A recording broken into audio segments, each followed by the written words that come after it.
সাইদি হুজুরের ওয়াজ আমি কতগুলো শুনেছি এটা আমি আপনাকে সংখ্যায় বলতে পারবো না, তবে বিশ্বাস করেন আমার কথা, সাইদি হুজুরের জীবনের সবচাইতে সেরা ওয়াজ আমার ব্যক্তিগত পয়েন্ট অনুযায়ী উনি বগুড়ার মাটিতে শ্রেষ্ঠ ওয়াজ করেছেন, শ্রেষ্ঠ ওয়াজ।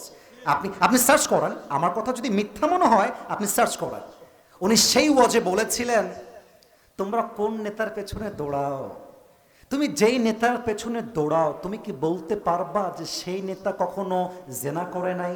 তুমি যেই নেতার পেছনে দৌড়াও তুমি কি বলতে পারবা তোমার সেই নেতা দেশের টাকা মেরে খায় নাই? তুমি যেই নেতার পেছনে দৌড়াও তুমি কি তোমার বুকে হাত রেখে বলতে পারবা যে নেতার চরিত্র ফুলের মতো পবিত্র?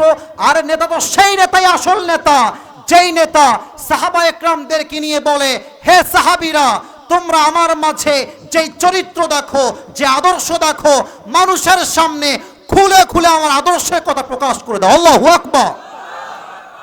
আর উনি একটা কথা বলতেন, আমরা হক কথা বললেই আমাদেরকে গালি দেওয়া হয়, তিনটা গালি, দেখেন তো মেলে কিনা। এক হচ্ছে রাজাকার। আপনারা ভয় পাচ্ছেন, হক কথা বললে এক নাম্বার ট্যাগ আসতো রাজাকার, বলেন সবাই কি কা?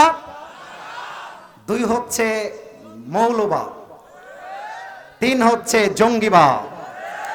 তো উনি একটা গভীর কথা বলতেন, এটা বগুড়ার মাহফিলে তিনি বলেছিলেন যে আমাদেরকে যতই মৌলবাদী বলে গালি দাও আমরা রাগ করি না। কেন রাগ করি না? মৌল আসছে মূল থেকে। বগুড়ার সুলপুলেরা আওয়াজ কথা কম, বোঝেন ভালো, কাজে দিবে। মৌল আসছে মূল থেকে। উনি বলতেন মূল মানে হচ্ছে গোড়া, মূল মানে হচ্ছে শেখর, মূল মানে কোরআন, মূল মানে হাদিস।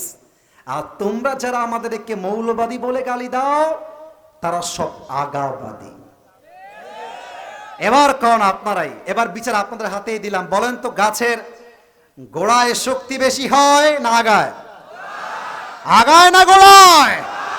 উনি বলতেন আমরা থাকি গাছের গোড়ায়, তোমরা থাকো গাছের আগায়, বাড়াবাড়ি বেশি কইরো না, আলেমদেরকে ধরে জেলখানায় বন্দী করো না।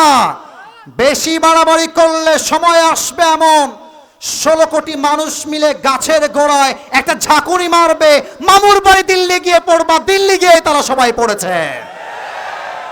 এটা কোনো রাজনীতির বক্তব্য নয়।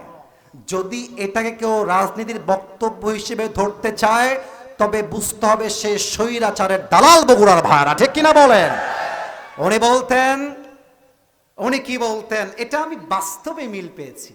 উনি বলতেন তোমরা আমাকে ধরবা, জেলে দিবা, বন্দী করবা, হত্যা করবা, তবে মাথায় রেখো আমি সাইদি হয়তো একদিন থাকবো না, বাট আমি সাইদিকে হত্যা করলে কি হবে? আগামীতে হাজার হাজার সাইদি আল্লাহ নিজেই পাঠিয়ে দিবে যুবক ভাইরা। তার প্রমাণ হচ্ছে আমাদের সকলের প্রিয় রাহবার আল্লামা ডক্টর মিজানুর রহমান আজহারী হুজুর। আরে কিসের সেলিব্রিটি?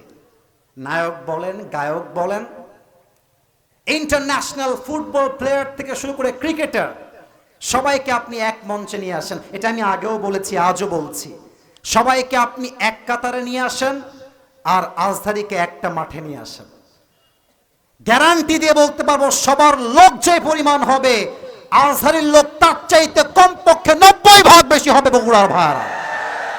আমি এটা অহংকার নিয়ে বলি নাই, আমি আমার কোনো ইগো থেকে বলি নাই। আমি বলতে চাই ইসলাম এমন একটা ধর্ম, কোরআন এমন একটা কিতাব, এই কিতাব যার ভেতর ঢুকে যায় তার ভালোবাসা রুখে দেওয়ার সাধ্য এই জমিনে কারো নয়।